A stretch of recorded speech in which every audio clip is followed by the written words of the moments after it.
Hello again. Are you ready for another story? You're sitting comfortably, and we're going to read An Evening at Alfies by Shirley Hughes.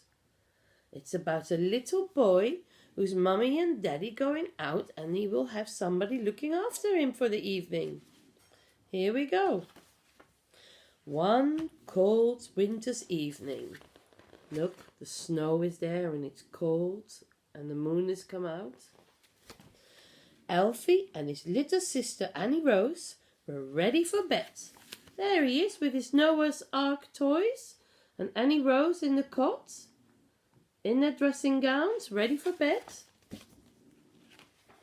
Mummy and Daddy were ready to go out. Look, they're all dressed up and ready to go out for the night. Then Mr. McNally's Maureen was in the living room. She had come to look after Alfie and Annie Rose while Mummy went to a party. Mummy and Daddy together. There they are.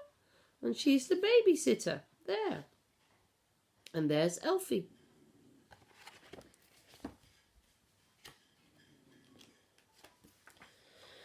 Annie let them wave goodbye at the window to Mummy and Daddy. There they are, waving goodbye. And then she got them ready to sleep. Annie Rose was already in her cot and settled down and went to sleep. Look, she's very snuggled down nicely. Alfie liked Maureen. She always read him a story when she came to babysit, and today Alfie wanted to read about Noah and his ark full of animals. Alfie liked to hear how the rain came drip, drip, drip, and then splash, splash, splash, and then rushing everywhere until the whole world was covered with water. There is the ark in the water, and there is Alfie and Maureen reading the story. When Maureen finished her story, it was time for Alfie to go to bed. She came upstairs to tuck him in. He had to be very quiet and talk in whispers in case he woke up Annie Rose. Maureen gave Alfie a good night hug and went downstairs, leaving the door a little bit open. That's good, isn't it? Most of you like the door open. Alfie didn't feel sleepy. He laid in his bed looking at a patch of light on the ceiling, and for a long time it was quiet. Then he heard a funny noise outside on the landing. There he is in his bed, listening. What was that noise? He sat up, and the noise was just outside his door. Drip, drip, drip. And soon it got quicker. It changed into drip, drip, drip, drip, drip, drip. It was getting louder too. Alfie got out of bed and peeped around the door. Uh-oh, there was a puddle on the floor. He looked up, and water was splashing into the puddle from the ceiling. Drip, drip, drip, drip, drip, drip, drip. It was raining inside the house. Ah! Alfie went downstairs while Maureen was sitting in front of the TV doing her homework. It's raining on the landing, Alfie told her. There she is. Maureen and Alfie went back upstairs, and the puddle had got bigger and bigger. The drip, drip, drip, drip, drip, drip, drip had turned into a splash, splash, splash. Uh-oh. That's a lot of water on the landing. Can you see? It looks like a burst pipe, said Maureen. Plumber was one of the things she wanted to be when she left school, so she knew about this. Better get a bucket, she said. Alfie showed her where the bucket was kept in the kitchen cupboard with the brushes and the brooms. There they are, getting the bucket and getting go back upstairs to put it under the drip.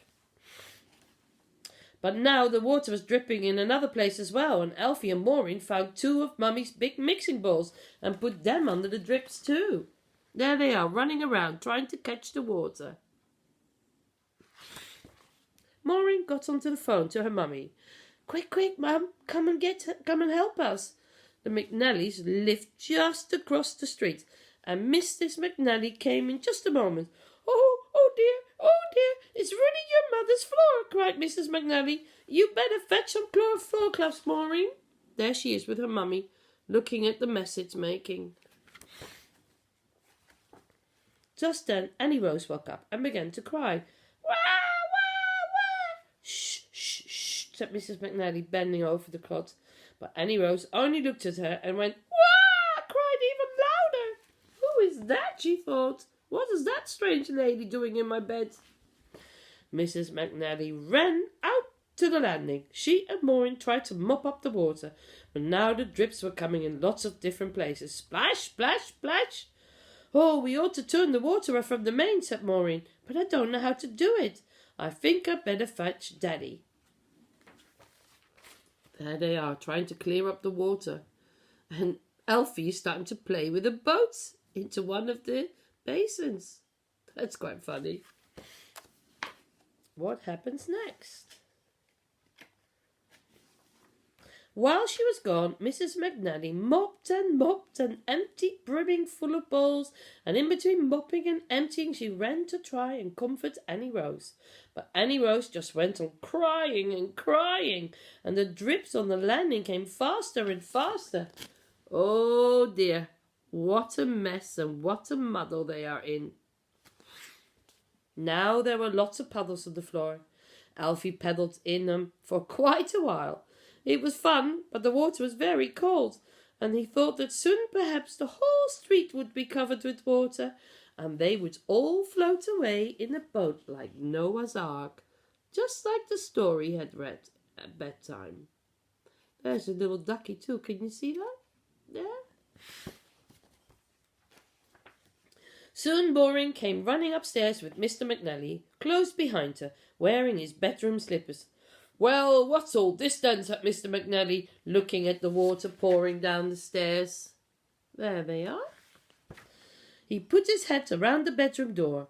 He and Annie Rose were good friends. Dear, dear, dear, what is all that noise? He said in a very kind voice. He went downstairs and found a large tap under the stairs, and he turned it off. Just like that. Oh, said Maureen, that's where it was. That's the mains. There you go. He's turning it off. Then what happened next? The water stopped pouring down through the ceiling. Splash, splash, splash became a drip, drip, drip, drip, drip, drip. And then a drip, drip, drip. And then it stopped altogether. Oh, thank goodness. There they are. Thank goodness for that, said Mrs. McNally. I know what to do next time, said Maureen. Annie Rose was still crying in her cot. There they are. Alfie went into the bedroom to see if he could cheer her up. Tears were rolling down her cheeks, soaking into her blankie. Don't worry, Annie Rose, said Alfie. And he put his hand through the bars of the cot and patted her very gently on her head, like he'd seen Mummy do sometimes.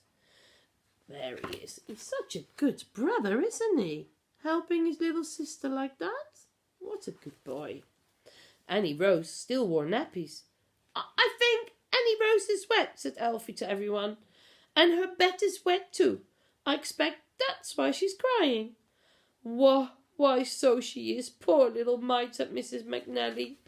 There's Annie Rose feeling rather uncomfortable.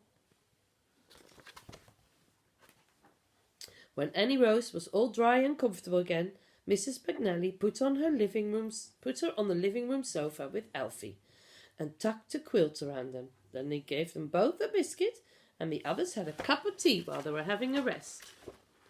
There they all are, all cosy up on the sofa. Annie Rose was feeling quite cheerful by now, and she got very friendly with Mr. McNally, and he let her play a game with him, taking off his glasses and putting them back on again. Off, off, on, off. Then she sucked her thumb and leaned up against Alfie, and Alfie leaned up against her, and then slowly they fell asleep. When Daddy and Mummy came home, they were both fast asleep on the sofa. Next morning, Mummy told Alfie not to turn on the taps until the plumber had been to fix the burst pipe. Alfie didn't mind not having a wash. He'd had enough water the evening before to last him a long time.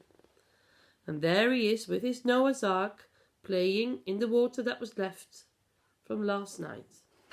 And that was the story of An Evening at Alfies. And I hope to read you one soon again. Bye bye.